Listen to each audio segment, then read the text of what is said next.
Hello guys! Welcome back to my YouTube channel. Meron po akong i-share sa inyo kung paano po mag-troubleshoot ng isang microwave oven. Ito po ay analog. Yan po. Analog type po na microwave. Ang problema po nito, walang power. So, kalimitan naman po sa microwave, pag on natin itong timer, dapat magkakaroon ng ilaw dito. At the same time, dapat may tutunog po na umuugong sa loob. Yun po yung good na microwave. Since ito po ay wala po lahat, so ititrace po natin kung ano po ang problema. So ang ginawa ko, tinanggal ko po muna yung cover para kahit paano madali na po sa atin at madali ko pong maituro sa inyo kung ano-ano po dapat ang i-inspect o ito-troubleshoot natin para makita po natin o matrace natin kung ano po ang sira ng isang microwave oven. So, tayo po alamin natin sabay-sabay.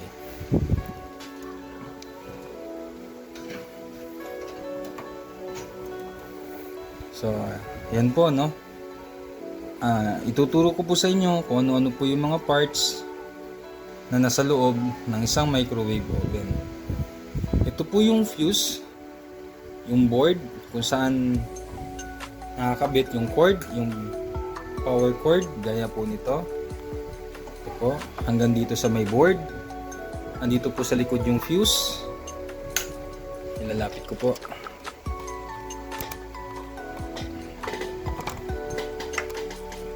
Ito po yung fuse, yan yung may glass. Yan po yung fuse. Ito naman po yung tawag nilang thermal fuse. Ito naman pong dalawang to, ito po yung sa ilaw, yung bulb sa loob. Tapos may tatlo po yung switch. Ito po yung switch sa pintuan. Mag-activate po yan pag nakasara yung pinto ng microwave. Tatlo po yan lahat. So tanggalin ko muna tong timer board.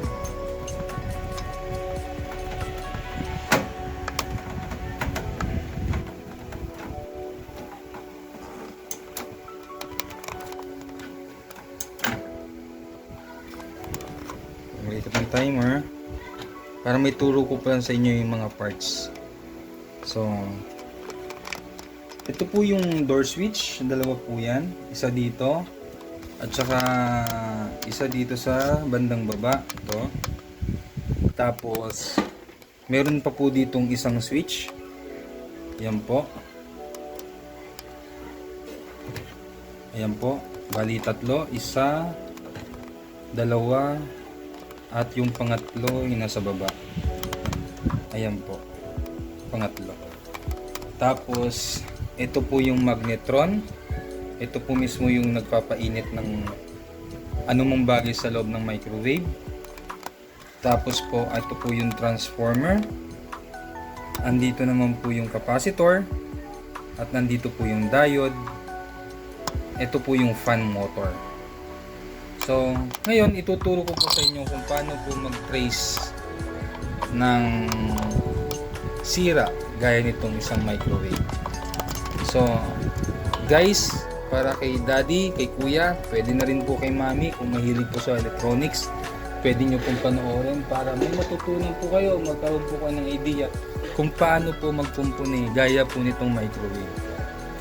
Pero syempre, importante po sa lahat na meron po tayong tester. Gaya nitong digital. Pwede rin pong analog. Pero kung sakaling baguhan po kayo sa gaya nito sa pagkukumpuni ng isang bagay na gaya ng mga electronics, mas maipapayo ko po na digital na po ang gamitin ninyo o bilhin ninyo para mas mabilis po ninyong mabasa yung current o yung reading sa bawat parts na ititrace ninyo. So, umpisahan po natin dito. Buhayin po natin itong tester. Ayan. Lapit ko lang po ng konti. Ayan. Tapos, on natin. Lagyan muna natin sa continuity. So ito po yung continuity, yung buzzer. Pag tumunog po yung isang bagay na magkakonekta, tutunog po yan, ibig sabihin buo. Ito naman po yung sa ohms, yung binabasa po niya yung gaya ng ohms, yung microfarad, nanofarad, yan. Tapos ito naman po yung diode mode, yung diode. So dito po muna tayo sa buzzer. Gaya po nito, lapit ko, select. Yan, yun po yung sign ng buzzer. Tapos itap nyo po yung dalawang dulo ng prod. So pag may narinig kayong beep, so ibig sabihin connected po yung mga iti-test ninyo, gaya ng power cord. So hindi nyo na po makikita yung tester. Importante may maririnig lang po kayo gaya nito. So pagpalagay po natin na ang microwave ninyo po ay walang power, wag po muna kayo basta-basta magbubunot ng parts. Isa-isahin nyo po muna, i-test lahat. Check nyo po muna. Unang-una, physical check. Tignan nyo kung may nasunog, gaya dito. Yung fuse, tignan niyo kung sunog. Ayan po yung fuse. Tignan nyo kung may sunog. Kung walang sunog, check nyo naman po dito. Kung meron pong umitim na parte, ibig sabihin sunog. Diyan. Pati dun sa switch, minsan po nasusunog yan. Itong mga switch na to, minsan po nasusunog yan. Tapos itong magnetron, try nyo rin tignan. So i-physical check nyo po lahat. Gaya nitong transformer, check nyo rin po. Yung capacitor, makikita nyo rin po yan kung sunog. Minsan bloated. Yan po. So ngayon, isa-isahin naman po natin ngayon kung paano natin nahanapin ang problema nito. So gaya ng sabi ko kanina, gumamit po kayo ng tester.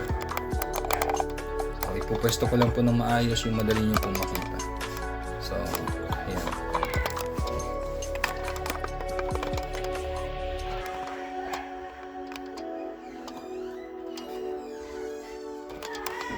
So ayan.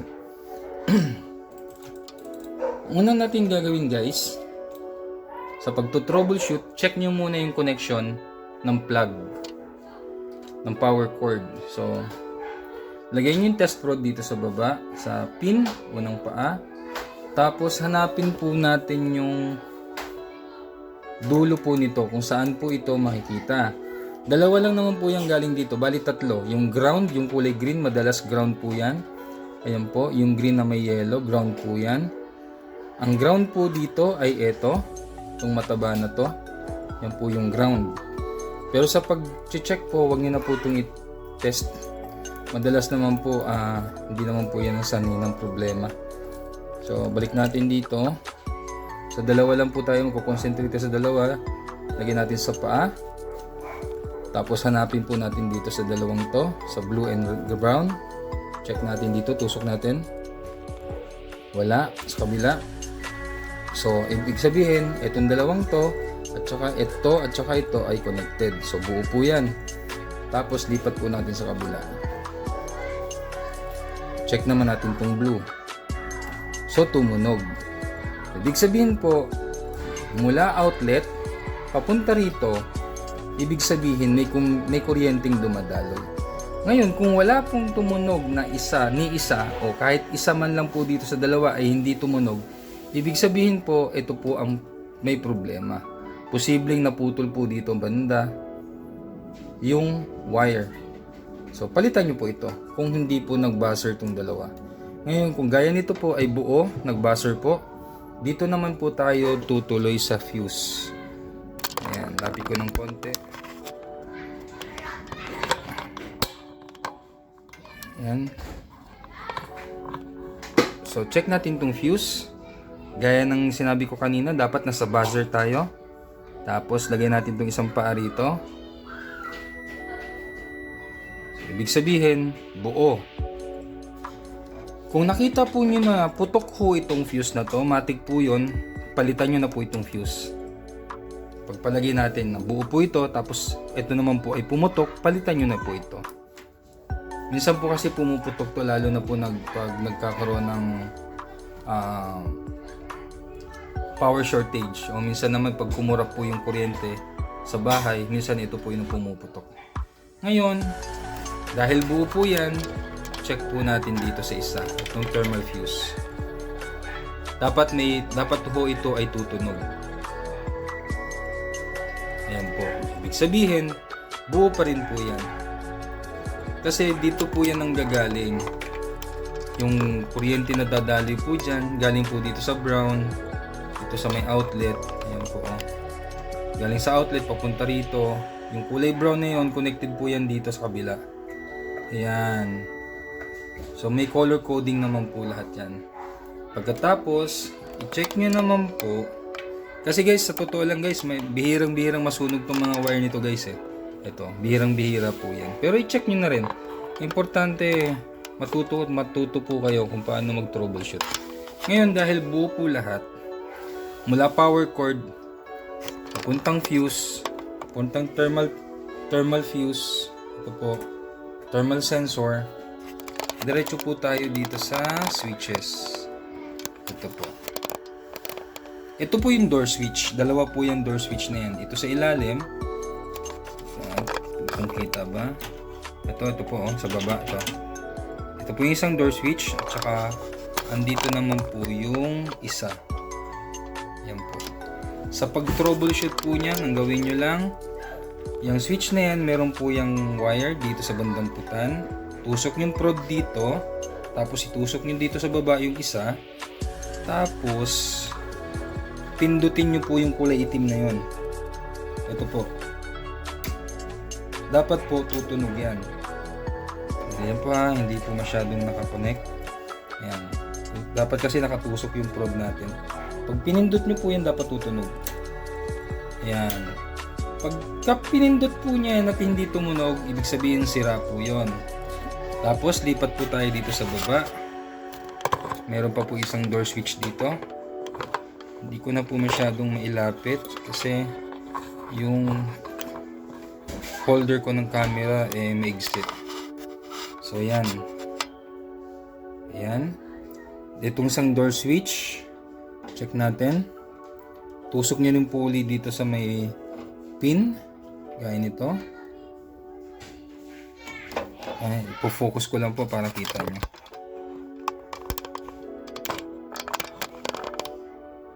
Ayan, marami po kasing nakaharang. So, ito po. Ayan, tusok nyo dyan yung prod.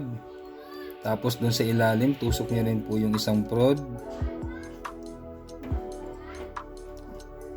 Tapos po, pindutin nyo po itong kulay itim ng door switch.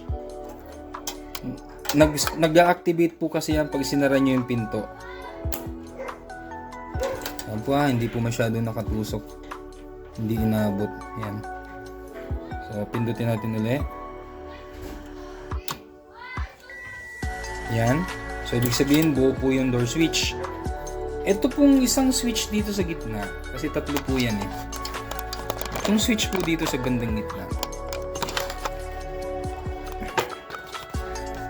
Ito pong medyo nakatayo. Ito po. Yan po yung switch para sa synchronized motor na nagpapaikot po ng glass sa loob. Yan po yung switch nun. Ito po yun. So bihira din po yung masira. Malalaman nyo lang pong sira ang motor po nito, yung motor nito, kung hindi po umiikot yung tray sa loob. Yan po yung switch nun. Ngayon kung buo pa rin po itong switch dito sa door, dalawang switch para dun sa door, no? Diretso po tayo dito sa magnetron. I-check na rin po natin. Pero guys, ang magnetron kasi guys, ganito. Paano natin masasabing sira? Pag on po ninyo, may ilaw yung microwave. Yung timer, merong click sound na parang buo po yung timer nun. At hindi naman po umiinit yung microwave. Ito po ang sira nun, yung magnetron. So, pagpalagay na po natin na may power po lahat, tapos hindi umiinit. Ganito po mag-troubleshoot ng magnetron.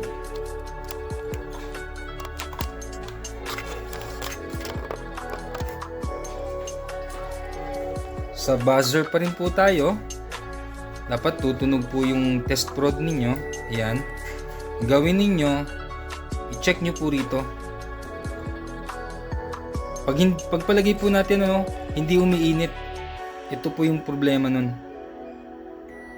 Dapat pagbuo po may tunog. May continuity. Shorted ang tunog. Pag hindi po ito tumunog, ibig sabihin po, sira po yung magnetron.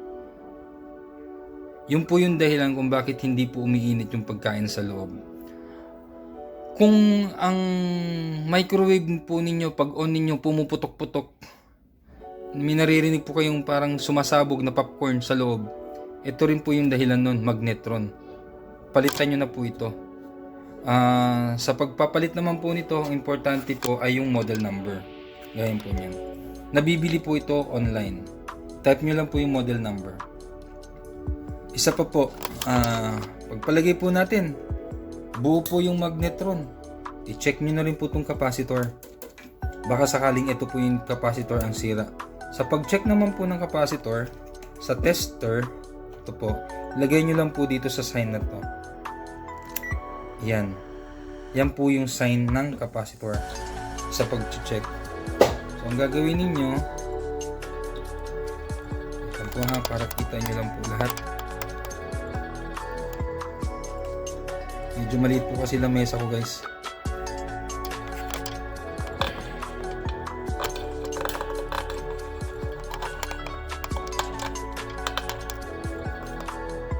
Yan, no? Ang gawin nyo, tusok nyo yung test rod dito sa dalawang dulo. Merong may cup yan ito, kabila ang cup. Tusok nyo lang dyan. Dito sa isa, pangalawa dito. Pag may nakita po kayong reading na gaya nito, 800, 801, i-check nyo po yung nakasulat po dito. May nakalagay po rito na 0.80 UF. Ibig sabihin po, microfarad. So, dahil 800 po yung nakita nyo dito, ang gagawin nyo lang po is 800 divided by 1,000. Parang ganon. Ang lalabas po nun ay 0.80. So, yun lang po yung conversion. Kung nakita po ninyo dito ay 800 NF, ibig sabihin nanofarad, i-convert nyo lang po 800 divided by 1,000. Ganun po. Ang lalabas po nun ay 0.80 UF. Yun po yung microfarad. Ngayon, kung buo naman po yan, guys, ito. Dito na po tayo tutuloy.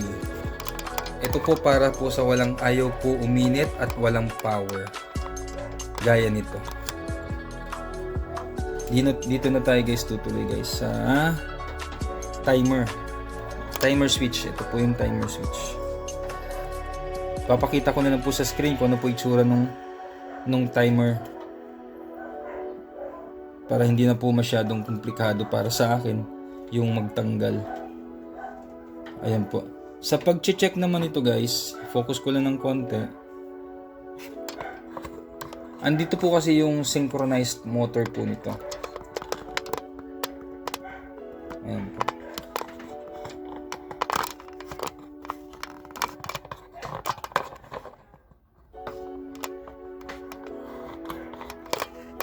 So ayan, guys, no. Yan po yung synchronized motor. Tong silver na to, ito, yan po yun. May dalawa po yung paa. Ayan po, oh. Ito po yung dalawang paa. Tong isa, pangalawa po ito. Sa pag-check po niyan, ang gawin nyo naman po, dito po sa tester, lipat nyo po itong dial dito po sa may ohms. Yung parang may omega sign. Yan po yung ohms. Ngayon, ang gagawin ninyo, i-test po ninyo yan. Kasi madalas po ito nasisira, guys. Madalas po talaga. pag walang power. Gagawin nyo lang po, itetest nyo itong dalawang paa. Yan. Pag nakita nyo guys na walang reading, pagpalagay po ninyo 0-0 yan guys. Ibig sabihin guys, ito po ang sira. Kasi ito po napalitan ko na. Nakalimutan ko lang pong gawa ng video para kahit paano may demo ko po sa inyo kung paano mag-troubleshoot ng isang microwave. So dahil napalitan ko na po ito, binalikan ko lang para meron po akong may upload. Para na rin po sa inyo, sa may mga microwave po sa bahay na hindi na po gumagana. So yun lang guys, ang gagawin nyo lang guys,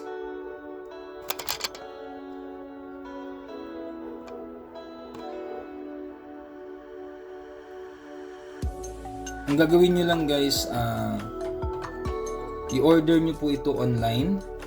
I-type nyo lang po yung model number. Zoom ko konti. Ayan po. Ayan po yung model number. Type nyo lang po yan para may order na po ninyo. Ayan po. So, yun lang guys. So, napakadali lang po. Basta't merong konting tiyaga lang po, importante tiyaga, at saka importante po may tools gaya ng tester. Ito po, para ma-test ninyo o ma-check ninyo lahat ng mga component ng isang microwave. So, papakita ko po sa inyo ngayon kung gumagana na po ba ito o hindi. Zoom out ko lang. Ayan po. Ayan.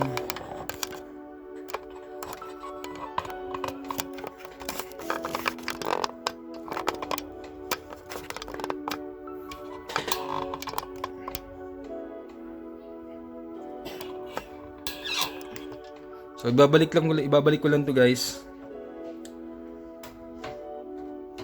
Basta tandaan nyo guys ha, ulitin ko.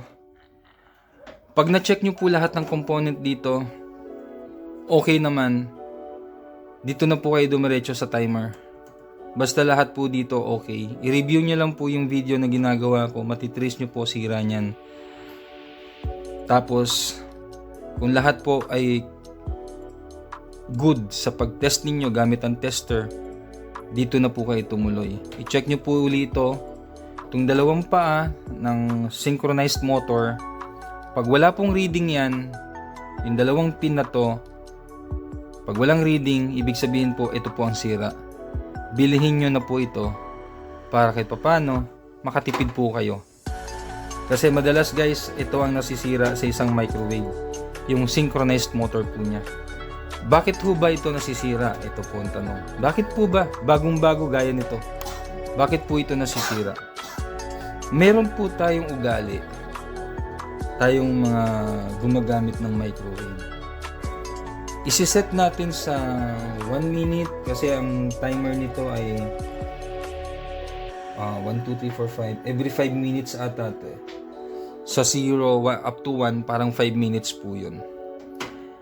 Pag mag-iinit kayo ng ulam guys, para hindi mabugbog po yung microwave ninyo, set nyo lang sa 1. Pagkatapos, pag hindi pa mainit, kasi tutunog yan guys eh, may maririnig kayong bell pag pumalo na sa 0. Pag hindi pa mainit, ibalik nyo ulit sa 1. Ang dahilan guys kung bakit ko sinabing ganun, para hindi po mag-overload ito. Kasi madalas ito po nasisira din eh. Ilalagay nyo po sa 30 minutes. Sobrang tagal po nun guys. Ito bumibigay. So, isa po yun sa dahilan kung bakit po ang microwave nasisira yung magnetron. Hindi na umiinit. Buhay po pero hindi naman umiinit. Ito po ang sira nun. Yung sobrang haba po nung timer ninyo. Pangalawa, wag po kayong magse-set ng number na sobrang taas. Pagpalagay po natin number, yung iinitin ninyo kape, tapos lalagay nyo sa 3. Tapos pag mainit na, makikita nyo umuusok na yung loob. Yun, nakakasira din po ng microwave yun. Yung masyado nang nag-evaporate po yung kape o tubig. Nakakasira din po yun. Isa pa po yung isiset nyo sa 2, tapos bigla nyong papatayin, ilalagay nyo sa 0. Wag po ganun guys. Sira po timer doon sigurado. Kasi po puwersahin po ninyo. Masisira po yung synchronized motor po nun. So yun po yung mga bad habit po na madalas nagagawa natin sa isang microwave. Yung nakita nyong mainit na, tapos pupuwersahin ninyong patayin yung switch, ilalagay nyo sa 0. Yung matik yun guys, pag nakaugalian ninyo, sira po ito. Ingat-ingat po sa mga gamit. Kasi alam naman po natin na nag-invest po kayo dyan. Unang-una, hindi naman po mura ang microwave. So yun lang po yung tip na may bibigay ko sa inyo. Sa may mga microwave sa bahay, ugalayin po natin na mag-ingat lagi sa mga gamit. Huwag po nating i-overuse. Kung nag-init na po kayo ngayon, pagpahingahin nyo po muna ng konti bago po kayo mag-init uli. So, yun guys. Maraming salamat po. Naway nakatulong o nabigyan ko po kayo ng idea kung paano po mag-troubleshoot ng isang microwave. So, ipapakita ko na lang sa inyo guys kung ito ba talaga okay na. So, kabit ko muna po itong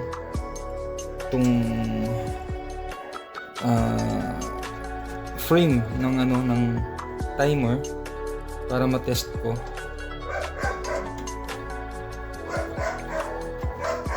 Ito guys kasi pinalitan ko na ng timer. Sa online ko rin po na order. So, test natin. Kukuha lang ako guys ng tasa na may tubig. Tapos i-demo ko sa inyo.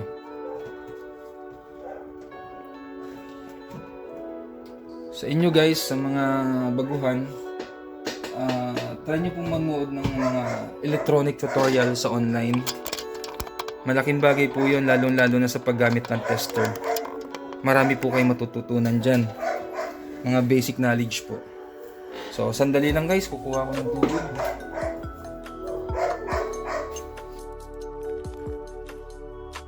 So, ito na yung tasa na may tubig. Lagyan natin sa gitna. Yan, set natin sa 1. Nakasaksak na po yan, naka-plug in na po yan. Ito naman, dito lang din tayo sa 1. Ayan po yung 1. Hindi ko po alam guys kung para saan to eh. Ito may defrost, ito may frost, frozen ata to. Tapos, depende sa init yan guys eh. 1, 2, yung level ata to ng init guys. Tapos, ito naman yung timer. So, dahil nandun yung tasa na may tubig, try natin kung iinit. Ayan guys. Umiikot. Tumutunog yung magnetron. Umiikot din yung fan. So good na po yan. Hintayin na lang po natin na uminit yung tubig sa tasa.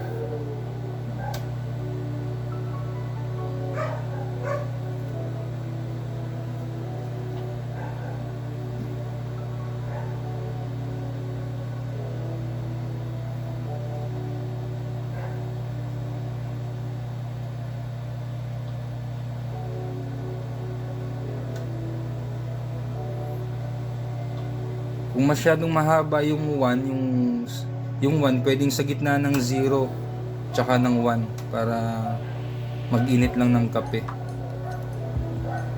Depende kasi guys kung gaano kalakas yung microwave ninyo eh.